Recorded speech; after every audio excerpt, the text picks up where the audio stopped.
projet a commencé que c'est une demande qui venait, dans le fond, d'un projet de piste cyclable.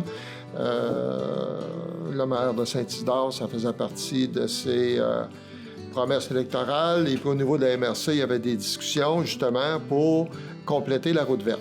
À partir du moment où la MRC souhaitait vraiment que la piste cyclable se développe sur l'emprise ferroviaire, une des conditions qu'on posait au niveau du syndicat, c'était de dire, écoutez, on ne veut pas se retrouver avec des tracteurs, des risques d'accident, de la boue sur la route, parce que c'est vraiment très intense comme activité agricole. Dans notre secteur, il y a 2 entreprises maraîchères qui circulent pendant... je dirais du 1er mai de façon intensive jusqu'à la fin octobre. Là est arrivée toute la discussion d'une voie parallèle. Et à ce niveau-là, la MRC a été ouverte à l'idée.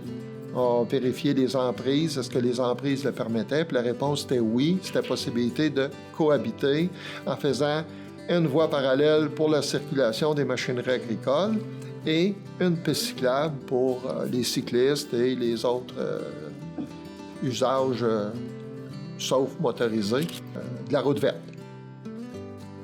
La mobilisation s'est faite sur 4-5 ans parce qu'au début, les agriculteurs, il y avait des conditions, comme j'ai mentionné précédemment. Il y avait le choix du tracé aussi, qui n'était pas celui qu'on priorisait au début. Mais finalement, on s'est rallié à partir du moment où on nous garantissait une voie parallèle et puis certaines conditions aussi, là, parce que la voie parallèle, c'est un élément qui était le plus important.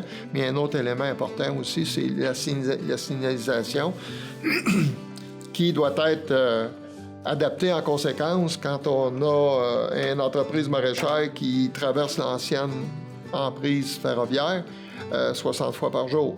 Donc là, il y a de la signalisation qui doit être adéquate en conséquence, là. Donc là, on a officiellement une voie parallèle pour les machineries agricoles et la piste cyclable ou route verte pour les cyclistes. Donc ça, c'est ce qui va permettre dans le temps de régler différentes problématiques. On espère qu'il n'y en aura pas trop, mais il y aura sûrement un suivi évidemment à faire au cours des années à venir.